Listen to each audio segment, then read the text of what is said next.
Beignet, accompagné du pasteur Beignet, voilà. Père et fils sont sur nos hôtels cet après-midi pour nous annoncer un grand programme. Déjà, serviteurs de Dieu, bienvenue à vous. Merci et nous saluons le chandelier. Merci à vous qui nous faites l'honneur et la grâce de nous recevoir sur le plateau. D'accord. Alors, papa, ce matin, vous êtes là au compte de l'église MIPED. Alors, on va donner la parole au prophète Josué Béni d'abord qui va nous définir un peu, nous parler des églises MIPED. Voilà, vas-y, les Églises. Bon, je suis donc le révérend pasteur Benebi, président fondateur des Églises.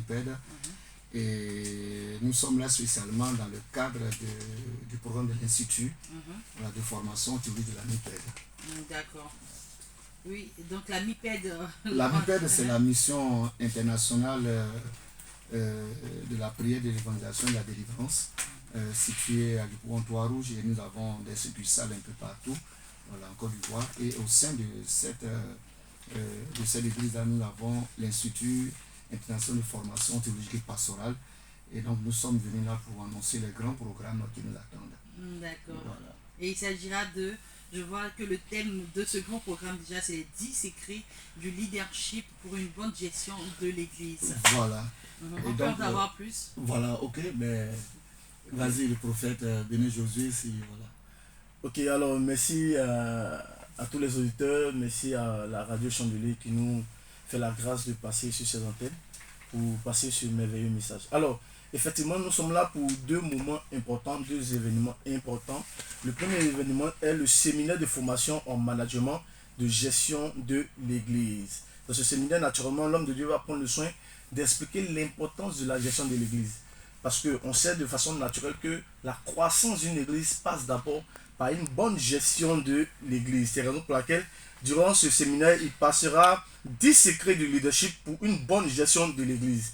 Par exemple, l'un des secrets qui va passer, qui est très important, que moi j'aime particulièrement, c'est comment concevoir, par exemple, une église potentielle. Nous savons tous que une église commence généralement par 2, 3, 4, 5, 10 personnes. C'est très rare de voir une assemblée qui commence déjà par 10 000 personnes. Voilà. Et comment arriver de 2, 3, 4 personnes à 10 000 personnes, ça dépend de la gestion. Lorsqu'on sait gérer au moins les 10 personnes, on pourra gagner plusieurs milliers de personnes à Jésus-Christ de Nazareth. Et donc ça, c'est très très important. Aujourd'hui, on a dans nos églises même des responsables, qu'on nomme souvent responsables de départements qui n'ont pas qui ne savent pas gérer un département même de 5 personnes. On a aujourd'hui des pasteurs assistants qui ne peuvent même pas gérer une cellule de prière, une cellule de maison. Vous lui confiez une cellule de maison, 2 mois après, la cellule s'éteint. Pourquoi? Parce que généralement, l'homme de Dieu lui-même n'a pas la connaissance de la gestion de l'église. Donc, s'il ne sait pas gérer l'église, normalement, il ne pourra pas agrandir l'église. Donc, ça va de pair. Pareillement, pour comment élaborer un budget de l'église. Ça, c'est un point aussi que j'aime bien.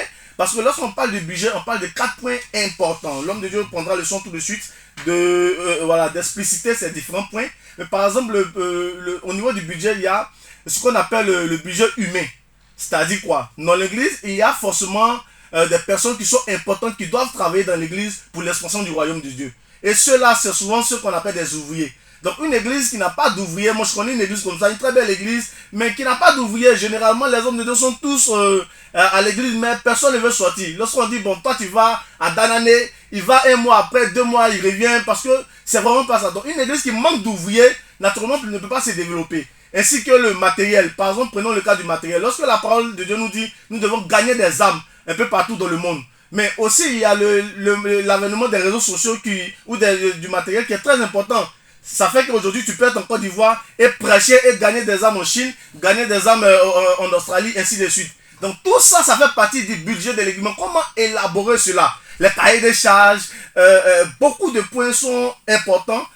Donc c'est la raison pour laquelle je suis là particulièrement pour venir apporter mon soutien et dire à tous les serviteurs de Dieu, tous les leaders d'église d'être présents à ce jour-là. Donc l'homme de Dieu est là, il va prendre le soin de vraiment expliquer cela en long et en large, mais c'est vraiment ce que j'avais à dire concernant ce point. Shalom à tous. D'accord, avant de passer la parole à l'homme de Dieu, à vous entendre, prophète Beignet, on constate qu'il ne suffit pas seulement d'avoir le Saint-Esprit pour gérer une église.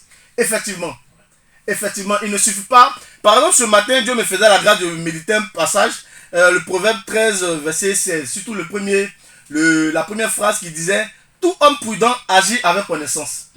Tout homme prudent agir avec connaissance. Ce texte-là, je l'ai étudié en hébreu et le mot agir, c'est le mot hasard. Hasard qui veut dire accompli, acquérir. Mais par contre, le mot connaissance, c'est le mot da'at. Le mot da'at nous parle de connaître, la sagesse, de l'intelligence. Autrement dit, pour accomplir quelque chose, il ne faut pas seulement que le jeûne et la prière. C'est pas seulement en combattant les ennemis, toujours. Mais pour accomplir quelque chose, il faudra avoir la connaissance de la chose. C'est-à-dire, je veux être un bon journaliste, je dois impérativement avoir la connaissance. Je veux être un bon entrepreneur, je dois impérativement avoir la connaissance. De même, si je veux avoir bien géré l'église, avoir une grande église, je dois avoir une gestion impeccable de ce que Dieu m'a donné déjà. Et donc je pense qu'effectivement il ne suffit pas seulement que du Saint-Esprit, mais il faut aussi la connaissance, la sagesse, apprendre de l'expérience des autres hommes de Dieu qui ont fait beaucoup de choses. Par exemple, permettez-moi de terminer par là. Vous allez voir que je prends l'exemple du prophète Élie et du prophète Élisée. Élisée qui suivait naturellement Élie, qui apprenait d'Élie. Et on va voir que le dernier miracle d'Élie, qui était de frapper avec le menton l'eau, et l'eau s'est divisée. Ce dernier miracle était le premier miracle d'Élisée. Donc Élisée a commencé là où Élie s'est arrêté. Autrement dit, les connaissances que l'homme de Dieu donne généralement sont des connaissances qui datent de 20 ans d'expérience, 15 ans d'expérience, qu'il va nous donner en moins de 2 jours. Donc c'est-à-dire, on gagne encore un avantage, on gagne plus de 20 ans encore en apprenant. Et ça c'est l'importance. Ça fait que les difficultés par lesquelles l'homme de Dieu, le conférencier, est passé durant 20 ans, 15 ans, nous qui allons venir assister durant ces 2 jours seulement, on n'aura plus besoin de passer par là. Donc l'importance d'apprendre est capitale. Moi je pense que c'est vraiment cela. Véritable grâce à l'homme de Dieu. Voilà. Vous allez continuer pour nous donner encore de plus amples informations concernant ce séminaire. Je voulais encore une fois remercier le grand pasteur, prophète Béni Josué, chargé de la communication, voilà, au nom de l'Institut et de l'Église. Il faut noter que c'est vrai, nous avons le Saint-Esprit. Hein? C'est Dieu qui nous appelle depuis le bas âge. Il nous a déjà appelé, nous a choisi. Mais nous croyons que ça ne suffit pas. Il faut accompagner cela avec la connaissance. C'est pourquoi le Seigneur, depuis un certain temps, nous a mis à cœur la formation en management de la gestion de l'Église. Et depuis quelques années, nous développons les 10 secrets de leadership pour une bonne gestion de l'Église locale. Les 10 secrets. Souvent, nous disons que nous avons la vision. Oui, c'est vrai, Dieu nous donne la vision, dans la grande vision, aller faire de toutes les nations des disciples. Mais de façon particulière, il faut que tu arrives à distinguer ta vision. Et souvent, nous donnons le nom des églises, les dénominations, mais là-dedans se cache notre vision que nous n'avons pas bien développée. Et ça nous crée des problèmes. Mais comment est venue ta vision? Tu as parlé de quoi? Tu vas l'évangile quelque part. Comment la vision est née? Il y a tout ça là qu'on doit apprendre. Comment définir les objectifs et les buts. Bon, tu travailles dans quel but? Tu travailles dans quel objectif?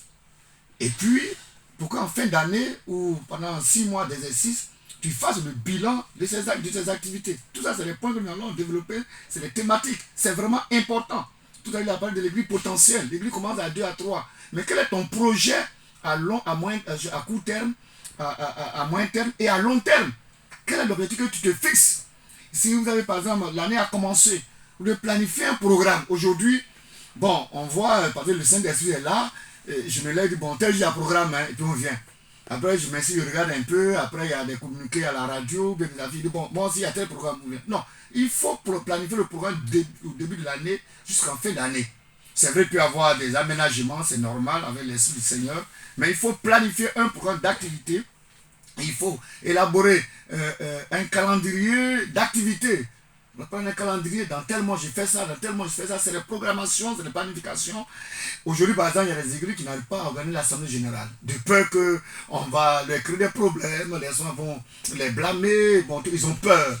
Mais on vous donne des secrets simplement, comment organiser l'Assemblée générale. C'est important. Aujourd'hui, nous avons le système de l'OADA qui est mis en place, nous serons contrôlés bientôt. Il y a des gens qui ne savent même pas comment faire un budget. C'est-à-dire que l'argent rentré, on achète, on dépose, l'argent rentré, on achète, on dépose. Mais durant toute l'année, quelle était la planification budgétaire? Et tous ces secrets, l'homme de Dieu, nous les dirons lors de votre oui, clair. Déjà le séminaire, c'est du jeudi 12 au vendredi 13 septembre. Jeudi 12 au vendredi 13 septembre, voilà, de 8h à 13h, de 8h à 13h, à l'église Miped, située à Yopougon, 3 rue Pharmacie Eden. Et qui sont ceux qui sont conviés à ce grand événement? En tout cas, tous les pasteurs tous les ouvriers, tous les prophètes, en tout cas tous les bergers. Voilà, parce qu'il s'agit d'acquérir les connaissances pour gérer la bergerie du Seigneur. Donc ils sont tous conviés à ce grand programme que nous organisons, tout le monde est appelé. Et la participation s'élève à 5 000 francs pour les VIP, c'est un cadeau. Là-dedans, vous avez pause café, vous avez le certificat de formation et vous avez la documentation. Et puis, il y a Vivi VIP qui est à 10 000 francs. C'est une réception spéciale que nous faisons à ces personnes qui vont venir là. Donc, c'est très important. Quand nous allons terminer ce séminaire du 12 au 13 novembre, alors ça sera maintenant le samedi 14, septembre. Voilà, excusez-moi, 14 septembre, 12, 13 septembre et le 14 septembre, c'est un samedi. C'est la grande graduation de tous nos étudiants. Nous sommes à la 13e promotion, la promotion loyauté. Depuis 2009, l'Institut existe. Nous avons formé d'énormément de pasteurs, que ce soit ici en Côte d'Ivoire, que ce soit à l'intérieur. Nous avons formé beaucoup de pasteurs et ce jour du 14 septembre, de 8h jusqu'à 13h, nous allons procéder à la graduation de tous nos étudiants qui sortent. Et ce sera parrainé par le révérend prophète, le révérend pasteur Cyril Léandre. D'accord. On va donner les contacts, prophète Josué Béni. Alors, pour toutes les personnes qui sont intéressées, pour tous les hommes de Dieu qui entendent ma voix actuellement, vous allez juste prendre ces deux numéros. Le 07 36 19 81. Je reprends. 07 36 19 81. Et le second numéro, c'est le 07 48 33 70 88. Je reprends encore. 07 48 33 70 88.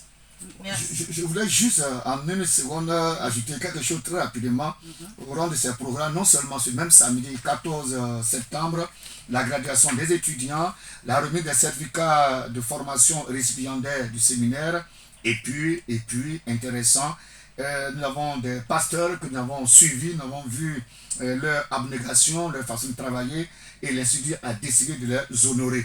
Donc ces pasteurs aussi seront présents pour recevoir leur diplôme d'honneur, voilà. Et donc il y aura la participation de la chambre de l'IA à ce programme. Voici donc de façon brève le programme présenté.